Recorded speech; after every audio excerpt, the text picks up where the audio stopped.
പിതാവിൻ്റെയും പുത്രൻ്റെയും പരിശുദ്ധാത്മാവിൻ്റെയും നാമത്തിൽ ആമേൻ. പ്രിയപ്പെട്ടവരെ, ഇന്ന് ഏപ്രിൽ 15 ബുധനാഴ്ച. കർത്താവിന്റെ ഉന്നതമായ നാമത്തിന് സ്തോത്രം ചെയ്യുന്നു.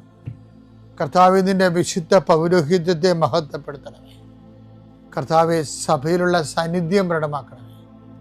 40 വർഷം ഞാൻ അർപ്പിച്ച കൃപാനയുടെ യോഗ്യതയാൽ കൃപാസ്ഥാനത്താറെ ജീവനോടെ പ്രത്യക്ഷപ്പെട്ട പരിശുദ്ധ അമ്മയുടെ മാധ്യസ്ഥത്തിൽ ഞാൻ മക്കളെ ആശീർവദിക്കുന്നു.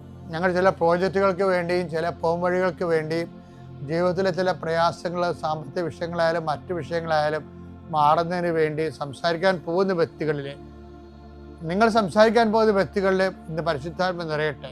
സുന്ദരി മാതാവ്, സമയത്തിനധികമായ പരിശുദ്ധ അമ്മ കൃപാസന മാതാവ് ഇന്ന് നിങ്ങളുടെ കൂടെ യാത്രയാവുകയും നിങ്ങളുടെ കൂടെ വരികയും ചെയ്യട്ടെ.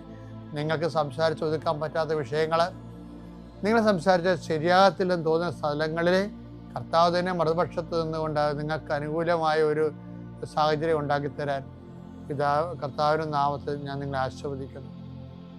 കർത്താവെ,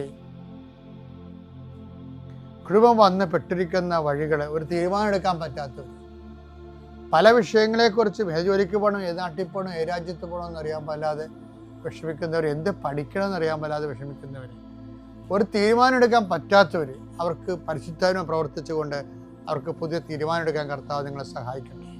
എൻ്റെ കർത്താവിൻ്റെ ഉന്നതമായ നാമത്തിൽ സഭയുടെ അധികാരത്തിൽ, കുരിശിൻ്റെ അടയാളത്തിൽ, ദൈവശക്തിയാൽ രോഗപീഠകൾ, വേദന രോഗങ്ങൾ, മറ്റ് വ്യക്തികളുമായിട്ടുള്ള വഴക്കുകൾ, കേസുകൾ, കോടതി കേസുകൾ, പോലീസ് കേസുകൾ, ഇൻ്റർവ്യൂകൾ, ടെസ്റ്റുകൾ, പരീക്ഷാ ഫലങ്ങൾ നിങ്ങൾക്ക് അനുകൂലമായിരിക്കാൻ പരിശുദ്ധ മാതാവിൻ്റെ മധ്യസ്ഥതയിൽ ഞാൻ നിങ്ങളെ യേശുനാമത്തെ ആശീർവദിക്കുന്നു.